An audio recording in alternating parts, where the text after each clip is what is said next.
السلام علیکم ناظرین، اسلام رضا چینل پر آپ سبھی کا خیر مقدم ہے۔ حضرت امام حسن رضی اللہ تعالیٰ عنہ کی کنیت ابو محمد لقب تاکی و سید ستہ رسول صلی اللہ علیہ وسلم صدیق اکبر، آپ کو رحمت الرسول بھی کہتے ہیں۔ حضرت امام حسن رضی اللہ تعالیٰ عنہ کی ولادت مبارک 15 رمضان مبارک سن 3 ہجری سب میں مدینہ طیبہ میں ہوئی۔ نبی اکرم صلی اللہ علیہ وسلم نے آپ کا نام حسن رکھا اور 7ویں روز آپ کا عقیقہ کیا اور بال جدا کیا اور حکم دیے کہ بالوں کے وزن کی چاندی صدقہ کیے جائے۔ بخاری شریف میں روایت ہے کہ نبی اکرم صلی اللہ علیہ وسلم سے کسی کو صورت میں وہ مشابہت حاصل نہ تھی جو سیدنا امام حسن رضی اللہ تعالیٰ عنہ کی حاصل تھی، اور آپ سے پہلے حسن کسی کا نام نہ رکھا گیا تھا۔ یہ جنتی نام پہلے آپ کو ہی عطا ہوئی، اور امام حسن رضی اللہ تعالیٰ عنہ کے مناقب بہت کثیر ہے۔ آپ علم و وقار، حشمت و جر، جد و کرم، جہد و عطاعت میں بہت بڑا کرم پایا۔ حضرت مولا علی وجہ الکریم کی شہادت کے بعد حضرت امام حسن رضی اللہ تعالیٰ عنہ مسند خلافت پر جلوہ افروز ہوئے۔ اس کے بعد آپ نے امرائے خلافت کا ہاتھ حضرت امیر معاویہ رضی اللہ تعالیٰ عنہ کو تسدید کرنا موثوق فرمایا۔ حضرت امام حسن رضی اللہ تعالیٰ عنہ کی شہادت۔ ابن سعد نے عمران ابن عبداللہ بن ابن طلحہ سے روایت کی، کسی نے حضرت امام حسن رضی اللہ تعالیٰ عنہ کو خواب میں دیکھا کہ آپ کے دونوں چشم کے درمیان یعنی دونوں آنکھ کے درمیان قل هو اللہ احد لکھا ہوا۔ آپ کے اہل بیت میں اس سے بہت خوشی ہوئی، لیکن جب یہ خواب حضرت سعید بن معیشب رضی اللہ تعالیٰ عنہ کے سامنے بیان کیا گیا تو انہوں نے فرمایا کہ واقعی اگر یہ خواب دیکھا ہے تو حضرت امام حسن رضی اللہ تعالیٰ عنہ کی عمر کے چند ہی روز رہ گئے ہیں۔ حضرت سعید بن معیشب کی یہ تعبیر صحیح ثابت ہوئی اور بہت ہی قریب زمانے میں آپ کو زہر دے دیا گیا۔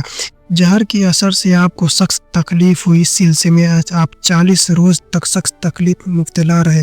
وفات کے قریب جب آپ کی خدمت میں آپ کے برادر عزیز امام حسن رضی اللہ تعالیٰ عنہ حاضر ہو کر دریافت کیا آپ کے کس نے زہر دیا تو فرمایا کہ تم اسے قتل کرو گے۔ حضرت امام حسن رضی اللہ تعالیٰ عنہ نے جواب دیا بے شک۔ حضرت امام حسن رضی اللہ تعالیٰ عنہ نے فرمایا کہ میرا گمان جس کی طرف ہے، اگر در حقیقت وہی قاتل ہے تو اللہ تعالیٰ منتقم حقیقی ہے اور اس کی گرفت بہت سخت ہے۔ اگر وہ نہیں ہے تو میں نہیں چاہتا کہ میرے سبب سے کوئی بے گناہ مبتلا مصیبت ہو۔ امام حسن رضی اللہ تعالیٰ عنہ نے فرمایا کہ اگر میں سمجھتا ہوں کہ اگر وہی ہے تو اللہ تعالیٰ رفیقی بدلہ لینے والا ہے، وہی اس کی گرفت سے نہیں بچ سکتا۔ مجھے اس سے پہلے بھی کئی مرتبہ زہر دیا گیا، لیکن اس مرتبہ کا زہر سب سے زیادہ تیز ہے۔ اس وقت آپ کی عمر صرف 45 سال 6 ماہ چند دن تھی۔